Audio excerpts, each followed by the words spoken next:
अकबर बीरबल की कहानी। रेत से चीनी अलग करना। एक बार बादशाह अकबर, बीरबल और सभी मंत्रीगण दरबार में बैठे हुए थे। सभा की कार्यवाही चल रही थी। एक एक करके राज्य के लोग अपनी समस्याएं लेकर दरबार में आ रहे थे। इसी बीच वहां एक व्यक्ति दरबार में पहुंचा। उसके हाथ में एक मर्तबान था। सभी उस मर्तबान की ओर देख रहे थे। तभी अकबर ने उस व्यक्ति से पूछा, क्या है इस मर्तबान में? उसने कहा, महाराज, इसमें चीनी और रेत का मिश्रण है। अकबर ने फिर पूछा, किस लिए? अब दरबारी ने कहा, गलती माफ हो महाराज, लेकिन मैंने बीरबल की बुद्धिमत्ता के कई किस्से सुने हैं। मैं उनकी परीक्षा लेना चाहता हूँ। मैं यह चाहता हूँ कि बीरबल इस रेत में से बिना पानी का इस्तेमाल किए चीनी का एक एक दाना अलग कर दें।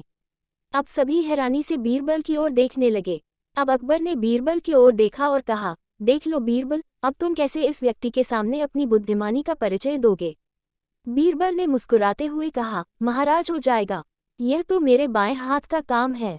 अब सभी लोग हैरान थे कि बीरबल ऐसा क्या करेंगे कि रेत से चीनी अलग अलग हो जाएगी। तभी बीरबल उठे और उस मर्तबान को लेकर महल में मौजूद बगीचे की ओर बढ़ चले। उनके पीछे वह व्यक्ति भी था। अब बीरबल बगीचे में एक आम के पेड़ के नीचे पहुंचे। अब वह मर्तबान में मौजूद रेत और चीनी के मिश्रण को एक आम के पेड़ के चारों तरफ फैलाने लगे। तभी उस व्यक्ति ने पूछा, अरे यह क्या कर रहे हो? इस पर बीरबल ने कहा, ये आपको कल पता चलेगा। इसके बाद दोनों महल में वापस आ गए। अब सभी को कल सुबह का इंतजार था। अगली सुबह जब दरबार लगा तो अकबर और सारे मंत्री एक साथ बगीचे में पहुंचे।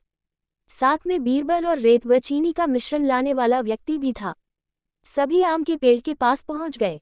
सभी ने देखा कि अब वहां सिर्फ रेत पड़ी हुई है।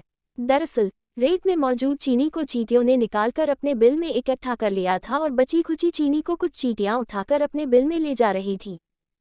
इस पर उस व्यक्ति ने पूछा, चीनी कहाँ गई? तो बीरबल ने कहा, रेत से चीनी अलग हो गई है। सभी जोर जोर से हंसने लगे। बीरबल की यह चतुराई देख अकबर ने उस व्यक्ति से कहा, अगर अब तुम्हें चीनी चाहिए तो तुम्हें चींटियों के बिल में घुसना पड़ेगा। इस पर सभी ने फिर से ठहाका लगाया और बीरबल की तारीफ करने लगे। कहानी से सीख। किसी को नीचा दिखाने का प्रयास आपके लिए। अकबर बीरबल की कहानी, लहरें गिनना। एक बार की बात है, बादशाह अकबर के दरबार में उनसे नौकरी मांगने की फरियाद लेकर एक व्यक्ति पहुंचा। उसकी कुछ देर बातें सुनने और बुद्धि की परीक्षा लेने के बाद बादशाह ने उसे चुंगी यानी टैक्स वसूलने वाला अधिकारी बना दिया। बीरबल भी उस दरबार में मौजूद थे। उन्होंने उसे कुछ देर ध्यान से देखने के बाद कहा कि बादशाह, यह व्यक्ति ज्यादा ही चालाक लग रहा है। यह जल्द ही कुछ न कुछ बेईमानी जरूर करेगा। होते होते कुछ समय गुजरा और तब तक उस व्यक्ति ने टैक्स वसूलने का काम पूरी तरह संभाल लिया था। एक दिन बादशाह अकबर के पास एक दो व्यक्ति उस अधिकारी की शिकायत लेकर आए। शिकायतें मामूली थीं, इसलिए उन पर ज्यादा किसी ने ध्यान नहीं दिया। उसके बाद रिश्वत लेने और जनता को परेशान करने के आरोप भी उस अधिकारी पर लगने लगे। इतनी शिकायतें आने पर बादशाह ने सोचा कि इसका तबादला ऐसी जगह कर देता हूँ जहां इसे बेईमानी करने का मौका ही न मिल पाए। इतना सोचते ही बादशाह ने फैसला किया कि उसे अस्तबल का मुंशी बनाया जाएगा।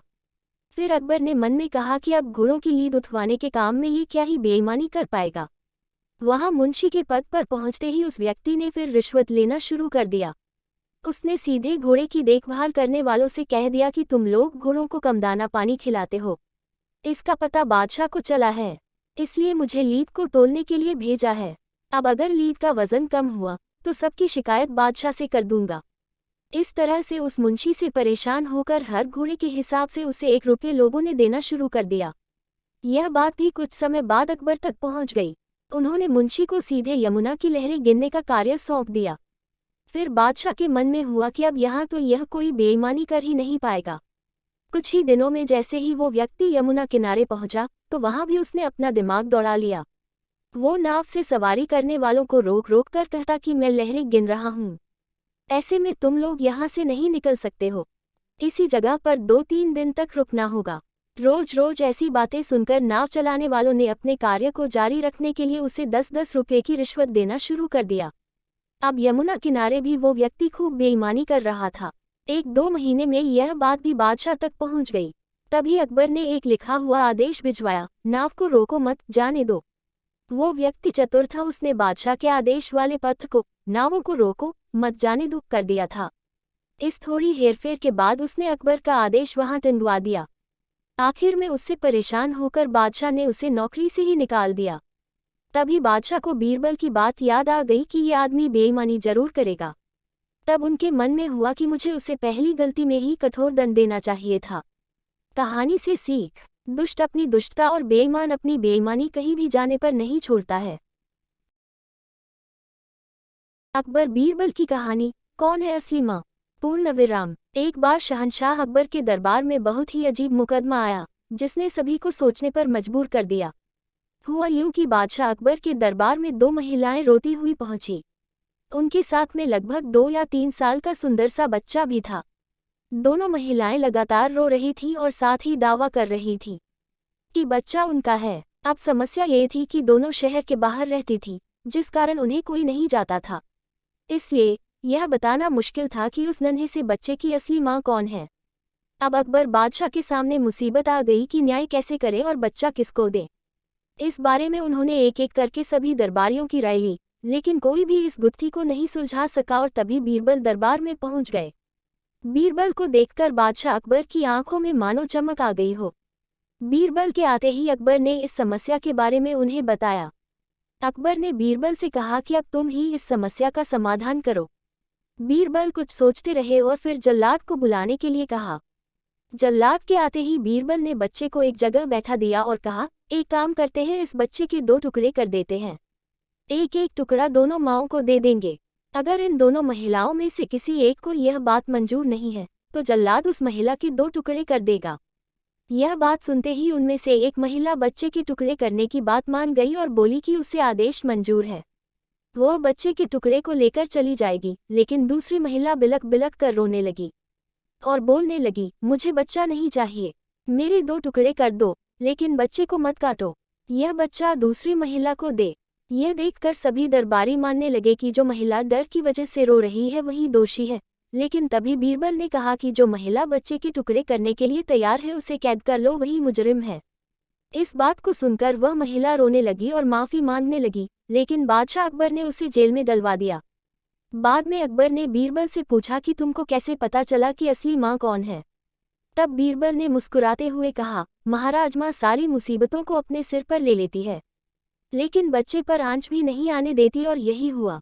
इससे पता चल गया कि असली माँ वह है जो खुद के टुकड़े करवाने के लिए तैयार है, लेकिन बच्चे के नहीं। बीरबल की बात सुनकर बादशाह अकबर एक बार फिर बीरबल की बुद्धि के कायल हो गए। कहानी से सीख, हमें कभी भी किसी दूसरे की चीज़ पर अपना हक नहीं जताना चाहिए।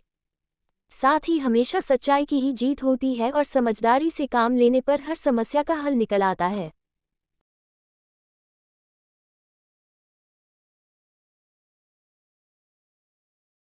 अकबर बीरबल की कहानी, बुद्धि से भरा बर्तन। एक बार की बात है, राजा अकबर व उनके प्रिय बीरबल के बीच कुछ मनमुटाव हो गया। इसके चलते राजा ने बीरबल को राज्य से दूर जाने की सजा दे दी। इस परिस्थिति में भी बीरबल ने हार न मानी और उन्होंने अन्य गांव जाकर वेश बदलकर खेती करना शुरू किया। अब वह एक किसान के रूप में अपना जीवन गुजारने लगे। शुरू में तो राजा अकबर के लिए सब कुछ सामान्य सा था, लेकिन कुछ ही दिन बीते थे कि राजा को अपनी गलती का एहसास होने लगा। वह अपनी दैनिक दिनचर्या में बीरबल को याद करने लगे थे। जब भी उनके समक्ष कोई मुश्किल परेशानी आती तो उन्हें बीरबल की कमी खूब खलती थी। एक दिन राजा अकबर से रहा न गया। उन्होंने अपने सेनापति को बुलाया और उन्हें बीरबल को ढूंढ लाने का आदेश दिया। राजा की आज्ञा अनुसार हर गांव, हर गली में बीरबल की खोज शुरू की गई। सभी सैनिकों ने हर एक कोना छान मारा, लेकिन वे बीरबल को ढूंढ न सके। राजा को जब इस बात की जानकारी मिली तो वे बड़े निराश हुए। अब बीरबल से मिलने की उनकी बेचैनी और बढ़ने लगी थी। अचानक राजा के मन में एक उपाय आया। उन्होंने आदेश दिया कि सभी गांव के मुखिया को संदेश भेजा जाए कि उन सभी को एक बर्तन के अंदर बुद्धि डालकर राजा को भेजना होगा। जो भी इस आदेश को पूरा नहीं करेगा, उसे इसके बदले एक बर्तन में हीरे जवाहरात भरकर राजा को भेजना पड़ेगा। सभी गांववासी राजा के इस अजीबोगरीब आदेश को सुनकर परेशान थे। सभी यह सोचकर हैरान थे कि बुद्धि को किस तरह एक बर्तन में भरा जाए। बुद्धि तो सभी के पास उपलब्ध थी, लेकिन उसे किस तरह एक बर्तन में डालना है, यह सोचकर सभी परेशानी में थे। ऐसा न कर पाने की अवस्था में उन्हें उसी बर्तन को कीमती हीरे जेवरों से भरना था, जो कि इससे भी बड़ी समस्या थी। वहीं जिस गांव में बीरबल एक सामान्य किसान का वेश बनाकर रह रहे थे, वहां भी राजा का यह आदेश चर्चा का विषय बना हुआ था। गांव के सभी बड़े बुजुर्ग निराश होकर बैठे हुए थे कि वहां बीरबल आए और उन्होंने कहा कि वह इस समस्या का समाधान निकाल सकते हैं। पहले तो किसी को भी इस बात का यकीन नहीं हुआ, लेकिन उनके पास बीरबल पर विश्वास करने के अलावा और कोई रास्ता नहीं था। इसलिए इस काम की बागडोर बीरबल को सौंपी गई। उस वक्त गांव में तरबूज की फसल उगाने का समय था। बीरबल ने तरबूज के पौधे की एक बेल को एक बर्तन में डाला। धीरे धीरे उस बेल में तरबूज का फल लगने लगा और समय के साथ ही तरबूज ने बर्तन का आकार ले लिया। जैसे ही बर्तन तरबूज से पूरा भर गया, बीरबल ने बेल को फल से अलग किया और उस बर्तन को तरबूज समेत राजा के दरबार में भिजवा दिया। साथ में यह संदेश भी भेज कि उस बर्तन के अंदर बुद्धि भरी है और राजा को बर्तन को बिना तोड़े ही बुद्धि को निकालना होगा। जैसे ही राजा ने तरबूज से भरा हुआ बर्तन देखा व उसे निकालने की शर्त सुनी तो उन्हें यकीन हो गया कि ऐसा विचार केवल बीरबल का ही हो सकता है। उन्होंने जल्दी से अपना घोड़ा मंगवाया और बीरबल को अपने साथ वापस लाने के लिए गांव की ओर चल दिए। कहानी से सीख। इस कहानी से हमें यह शिक्षा मिलती है कि हर मुश्किल सवाल का कोई न कोई जवाब जरूर होता है। हमें केवल थोड़ा हटकर सोचने की जरूरत होती है।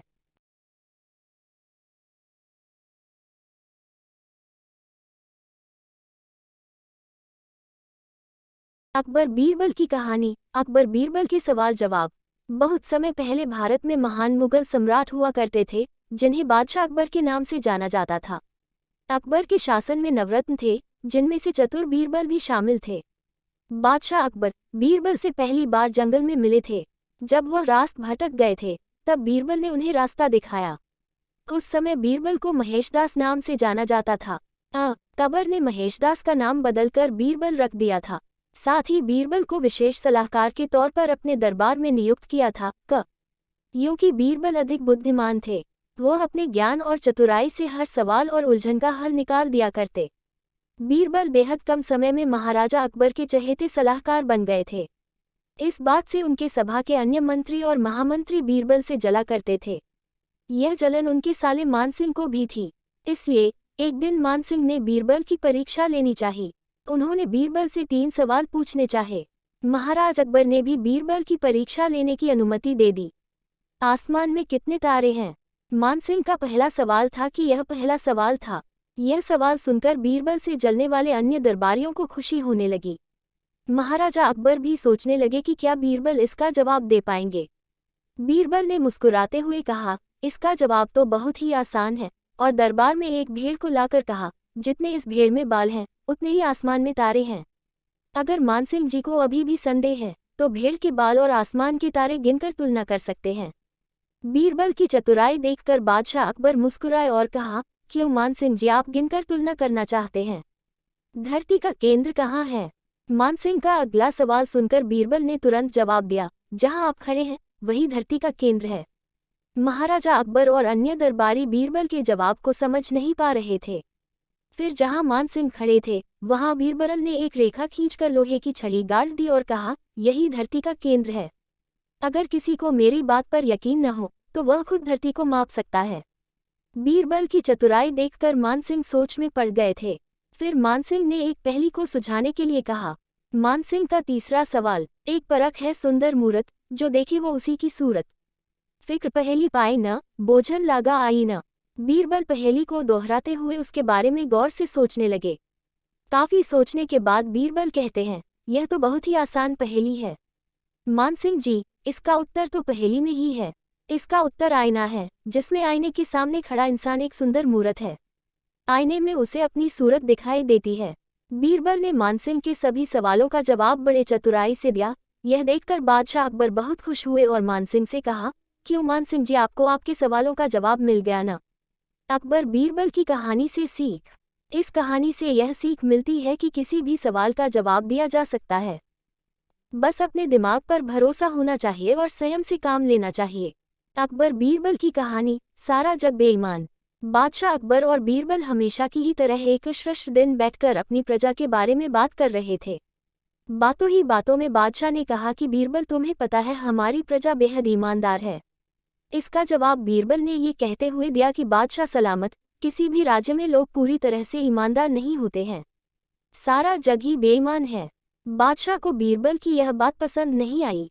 उन्होंने पूछा, बीरबल तुम ये कैसी बात कर रहे हो? बीरबल ने उत्तर दिया कि मैं एकदम सत्य कह रहा हूँ। आप चाहो तो मैं अपनी बात अभी साबित कर सकता हूँ। इतना आत्मविश्वास देखकर बादशाह बोले, ठीक है, जाओ तुम अपनी बात को सच साबित करके दिखाओ। बादशाह अकबर से इजाजत मिलते ही बीरबल पूरी प्रजा की बेईमानी बाहर लाने के लिए तरकीब सोचने लगे। उनके मन में हुआ कि लोग खुलकर बेईमानी नहीं करते हैं, इसलिए कुछ अलग करना होगा। यह सोचते ही उन्होंने पूरे राज्य में यह ऐलान कर दिया कि बादशाह एक बड़ा सा भोज करना चाह रहे हैं। उसके लिए वो चाहते हैं कि पूरी जनता अपना योगदान दे। बस आप लोगों को ज्यादा कुछ नहीं, एक लोटा दूध पतीले में डालना होगा। इतना ही प्रजा की तरफ से काफी है। इस बात का ऐलान करवाने के बाद जगह जगह पर एक दो बड़े बड़े पतीले रखवा दिए गए।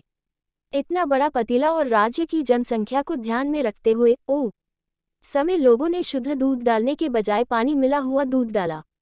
किसी किसी ने तो सिर्फ पानी ही डाल दिया। हर किसी के मन में यही होता था कि सामने वाले ने तो दूध ही डाला होगा। अगर मैं पानी या पानी मिला हुआ दूध डाल दूंगा तो क्या ही हो जाएगा।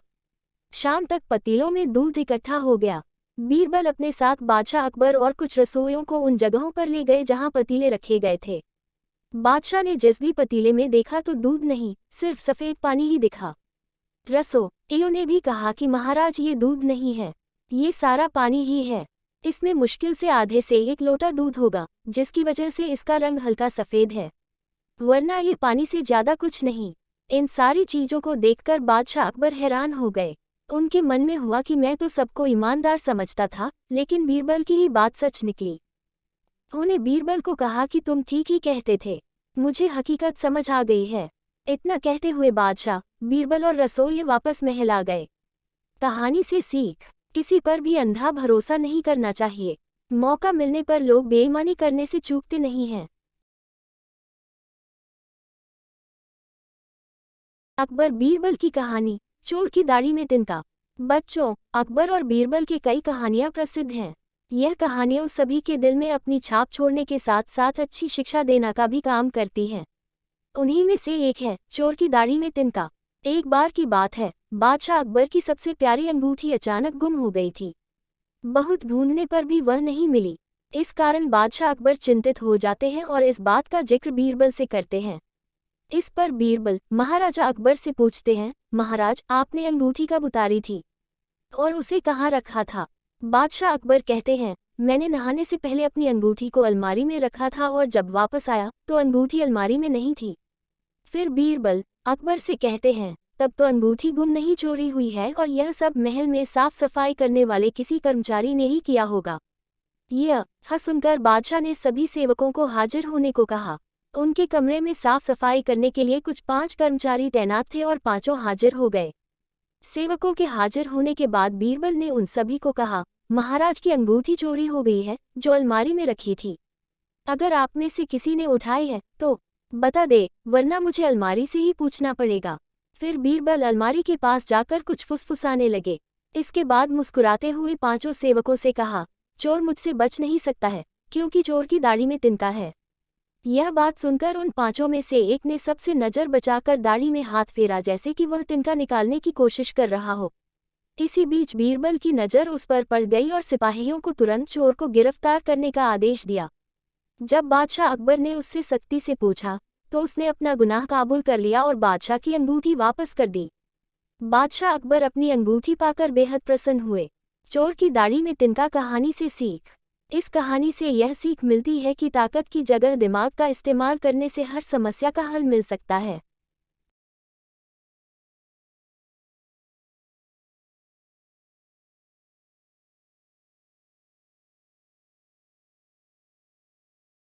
अकबर बीरबल की कहानी, उम्र बढ़ाने वाला पेड़।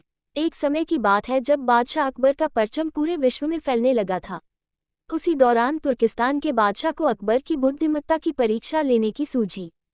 तुर्किस्तान के बादशाह ने अपने दूत को संदेश पत्र देकर कुछ सिपाहियों के साथ दिल्ली रवाना किया। बादशाह ने पत्र में लिखा था, मुझे सुनने में आया है कि भारत में ऐसा पेड़ है जिसके पत्ते को खाकर इंसान की आयु बढ़ाने में मदद मिल सकती है। अगर यह बात सच है तो मेरे लिए उस पेड़ के कुछ पत्ते जरूर भेजें। जब अकबर ने उस पत्र को पढ़ा तो वह सोच में पड़ गए।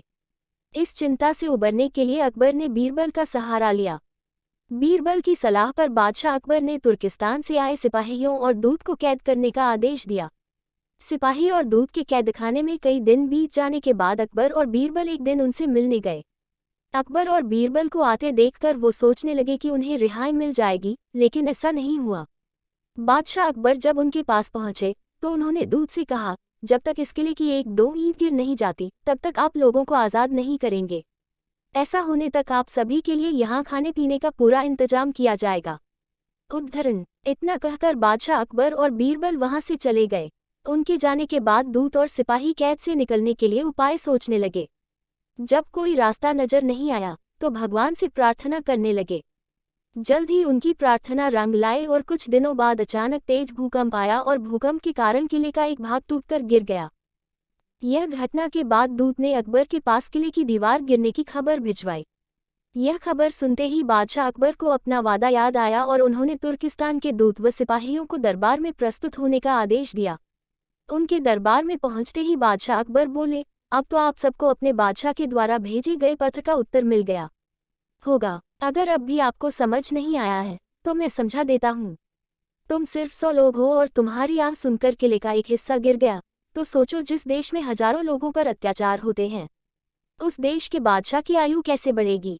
लोगों की आह से उसका पतन तो निश्चित है। हमारे भारत देश में किसी गरीब पर अत्याचार नहीं होता, यही होता है आयुवर्धक वृक्ष। उसके कुछ दिन बाद बादशाह ने उन सभी को उनके देश भेज दिया है और रास्ते में होने वाले खर्चे के लिए कुछ पैसे भी दिए। दूत ने तुर्किस्तान पहुंचकर भारत में घटित सारी बात विस्तार से बादशाह को बताए।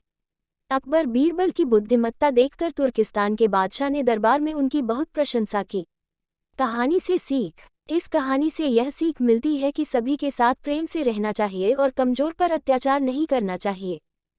साथ ही वही देश तरक्की करता है जहां प्रजा सुखी रहती है।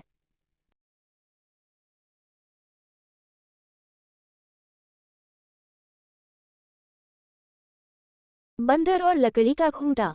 एक समय की बात है जब शहर से थोड़ी दूर में एक मंदिर बनाया जा रहा था। उस मंदिर के निर्माण में लकड़ियों का इस्तेमाल किया जा रहा था। लकड़ियों के काम के लिए शहर से कुछ मजदूर आए हुए थे। एक दिन मजदूर लकड़ी चीर रहे थे। सारे मजदूर रोज दोपहर का खाना खाने के लिए शहर जाया करते थे। उस दौरान 1 घंटे तक वहां कोई भी नहीं रहता था। एक दिन दोपहर के खाने का समय हुआ तो सभी जाने लगे। एक मजदूर ने लकड़ी आधी ही चीर थी, इसलिए वह बीच में लकड़ी का खूंटा फंसा देता है ताकि दोबारा चीरने के लिए आरी फंसाने में आसानी हो। उनके जाने के कुछ समय बाद बंदरों का एक समूह वहां आ जाता है। उस समूह में एक शरारती बंदर था जो वहां पड़ी चीजों को उल्टा पुल्टा करने लगा। बंदरों के सरदार ने सभी को वहां रखी चीजों को छेड़ने से मना किया। कुछ समय बाद सारे बंदर पेड़ों की तरफ वापस जाने लगे तो वह शरारती बंदर सबसे बचकर पीछे रह जाता है और उधम मचाने लगता है। शरारत करते करते उसकी नज़र उस अधरे लकड़ी पर पड़ती है जिस पर मजदूर ने लकड़ी का खूंटा लगाया था। खूंटे को देखकर बंदर सोचने लगा कि उस लकड़ी को वहां पर क्यों लगाया है, उसे निकालने पर क्या होगा। फिर वो उस खूंटे को बाहर निकालने के लिए खींचने लगता है। बंदर के अधिक जोर लगाने पर वो खूंटा हिलने और खिसकने लगता है, जिसे देखकर बंदर खुश होता है और जोर लगाकर उस खूंटे को सरकाने लगता है। वो खूंटे को निकालने में इतना मगन हो जाता है कि उसे पता ही नहीं चलता कि कब उसकी पूंछ दोनों पाटों के बीच में आ गई। बंदर पूरी ताकत के साथ खूंटे को खींचकर बाहर निकाल देता है। खूंटा निकलते ही लकड़ी के दोनों भाग चिपक जाते हैं और उसकी पूंछ बीच में फंस जाती है। पूंछ के फंसने पर बंदर दर्द के मारे चिल्लाने लगता है और तभी मजदूर भी वहां पहुंच जाते हैं। उन्हें देखकर बंदर भागने के लिए जोर लगाता है तो पूंछ टूट जाती है। वह चीखते हुए टूटी पूंछ लेकर भागता हुआ अपने झुंड के पास पहुंच जाता है। वहां पहुंचते ही सभी बंदर उसकी टूटी हुई पूंछ देखकर हंसने लगते हैं। कहानी से सीख। इस कहानी से हमें यह सीख मिलती है कि हमें न तो दूसरों की चीजों के साथ छेड़छाड़ करनी चाहिए और न ही उनके काम में दखलंदाजी करनी चाहिए। ऐसा करने से हमें ही नुकसान होता है। अकबर बीरबल की कहानी। बीरबल की खिचड़ी। बीरबल की खिचड़ी। सर्दियों का मौसम था। बादशाह अकबर अपने बागीचे में बीरबल व एक अन्य मंत्री के साथ टहल रहे थे। दशाह अकबर ने अपने मंत्री से कहा, इस साल कुछ ज्यादा ही ठंड पड़ रही है। महल से बाहर निकलने में भी ठंड से हालत खराब हो रही है। मंत्री ने बादशाह की बात का जवाब देते हुए कहा, जी हुजूर, बिल्कुल सही फरमाया आपने। इस साल तो इतनी ठंड पड़ रही है कि जनता ने घर से बाहर निकलना बहुत कम कर दिया है। टहलते टहलते बादशाह अकबर बगीचे में बने तालाब के किनारे जा पहुंचे। जैसे ही उन्होंने अपना हाथ पानी में डाला, उन्हें एहसास हुआ कि पानी बर्फ जैसा ठंडा है। पानी से हाथ बाहर निकालते हुए अकबर ने कहा, सही कह रहे हैं आप, इतनी ठंड में कौन घर से बाहर निकलेगा। बीरबल को चुपचाप देखकर बादशाह ने बीरबल से पूछा, इस बारे में आपका क्या ख्याल है। बीरबल ने सिर झुकाते हुए कहा, माफी चाहता हूँ हुजूर, इस बारे में मेरा ख्याल थोड़ा अलग है। मैं आप दोनों की बात से सहमत नहीं हूँ। अकबर ने आश्चर्यचकित होकर बीरबल से पूछा, अच्छा तो हमें भी बताए, क्या ख्याल है आपका। बीरबल ने कहा, हुजूर मेरा मानना है कि एक गरीब व्यक्ति के लिए पैसा सबसे ज्यादा जरूरी है। उसे इस बात से कोई फर्क नहीं पड़ता कि मौसम कितना ठंडा है या गर्म। अकबर ने हैरान होकर बीरबल से कहा, तो आप यह कह रहे हैं कि इस कड़ाके की सर्दी में भी एक गरीब आदमी कोई भी ऐसा काम करने को तैयार हो जाएगा जिससे उसे पैसा मिल सके। बीरबल ने कहा, जी हुजूर, मैं यही कह रहा हूँ। बादशाह अकबर ने बीरबल को चुनौती देते हुए कहा, तो ठीक है, अगर आपने बर्फ जैसे पानी से भरे इस तालाब में किसी को रात भर खड़ा रखकर इस बात को प्रमाणित कर दिया, तो हम आपके लाए हुए गरीब व्यक्ति को 20 सोने के सिक्के इनाम में देंगे। बादशाह की बात से सहमति जताते हुए बीरबल ने अगले दिन एक गरीब व्यक्ति को पेश करने का वादा किया। अगले दिन सभा में बादशाह अकबर ने बीरबल ने पूछा कि क्या वो किसी को लाए हैं जो तालाब में खड़ा रहकर पूरी रात बिता सके। इस पर बीरबल ने गंगाधर नामक एक गरीब व्यक्ति को दरबार में मौजूद किया और कहा कि यह 20 सोने के सिक्कों के लिए तालाब में पूरी रात बिताने को तैयार है। बादशाह अकबर ने सभा समाप्त करते हुए कहा कि ठीक है, 2 सिपाही इस व्यक्ति की रात भर निगरानी करेंगे। अगले दिन फिर से दरबार लगा और बादशाह ने बीरबल से गंगाधर के बारे में पूछा, बीरबल, कहाँ है आपका मित्र, कितनी देर टिक पाया वो उस बर्फीले पानी में। बीरबल ने कहा, महाराज वो यही है, मैं उसे दरबार में पेश करने की इजाजत चाहता हूँ। बादशाह की इजाजत मिलते ही बीरबल ने गंगाधर को दरबार में बुलाया। बादशाह अकबर ने गंगाधर को शाबाशी देते हुए कहा, हमें इस बात पर यकीन नहीं हो रहा है कि तुम पूरी रात उस बर्फ जैसे पानी में रहे और आज हमारे सामने सही सलामत खड़े हो। यह तुमने कैसे किया, पूरी सभा को बताओ। गंगाधर ने कहा, महाराज, शुरुआत में तो यह बहुत मुश्किल था, लेकिन कुछ समय बाद मुझे महल की एक खिड़की पर एक दिया जलता नजर आया। उस दिए को देखते हुए मैंने सारी रात बिता दी। बादशाह अकबर ने चौंक कर कहा, यह तो धोखा है, तुमने हमारे महल के जलते दिए की गर्मी से सारी रात बिता ली। फरेबी, तुम्हारे इस धोखे के लिए हम तुम्हें सजा नहीं दे रहे हैं, लेकिन तुम अब इस इनाम के हकदार भी नहीं हो। यह कहते हुए अकबर ने अपने सिपाहियों से गंगाधर को महल से बाहर ले जाने को कह दिया और सभा समाप्त करके अपने कमरे में चले गए। अगले दिन रोज की तरह सभा लगी। जब बादशाह अकबर सभा में आए तो उन्होंने देखा कि सभी दरबारी अपनी अपनी जगह पर मौजूद थे, सिवाय बीरबल के। बादशाह ने एक सिपाही से पूछा कि बीरबल कहाँ है, तो उसने बताया कि वो आज महल नहीं आए हैं। बादशाह ने सिपाही से कहा कि वो तुरंत बीरबल के घर जाए और उन्हें लेकर आए। कुछ समय बाद सिपाही अकेले ही दरबार में लौट आया। बादशाह के पूछने पर सिपाही ने बताया, बीरबल अपने घर में खाना पका रहे हैं और उन्होंने कहा है कि खाना पूरी तरह पक जाने के बाद ही वो दरबार आएंगे। सिपाही की यह बात सुनकर बादशाह सोच में पड़ गए, तब यूं कि आज से पहले कभी भी बीरबल ने महल आने में देर नहीं की थी। अकबर को कुछ संदेह हुआ और उन्होंने बीरबल के घर जाने का निर्णय लिया। जब बादशाह अकबर बीरबल के घर पहुंचे तो उन्होंने देखा कि बीरबल ने एक ऊंची खूंटी पर एक हांडी टांग रखी है और उसके नीचे जमीन पर लकड़ियां जला रखी हैं। बादशाह आश्चर्यचकित हो गए और बीरबल से पूछा कि वह क्या कर रहे हैं। इस पर बीरबल ने जवाब दिया कि वह अपने भोजन के लिए खिचड़ी पका रहे हैं। बादशाह अकबर ने कहा, क्या तुम पागल हो गए हो, यह खिचड़ी कैसे पक सकती है। तुमने हांडी को इतने ऊपर टांग रखा है और आग नीचे जल रही है, ऐसे में खिचड़ी पकने के लिए हांडी तक गर्मी कैसे पहुंचेगी। इस बात पर बीरबल ने बहुत आराम के साथ बादशाह से कहा, क्यों नहीं पहुंचेगी हुजूर। महल की खिड़की पर रखे एक दिए से गंगाधर को गर्मी मिल सकती है, तो मेरी खिचड़ी की हांडी तो फिर भी आग के बहुत नजदीक है। बीरबल की बात सुनकर बादशाह हैरान हो गए और मुस्कुराते हुए कहा, हम तुम्हारी बात अच्छी तरह समझ गए बीरबल। सके बाद उन्होंने गंगाधर को महल में बुलवाया और उसे 20 सोने के सिक्कों का इनाम दिया। बीरबल की चतुराई के लिए उन्होंने बीरबल को भी इनाम दिया। कहानी से सीख। बच्चों, बीरबल की खिचड़ी की कहानी से हमें यह सीख मिलती है कि दूसरों की सफलता के पीछे किए गए परिश्रम को जाने बगैर उनके बारे में राय नहीं बनानी चाहिए।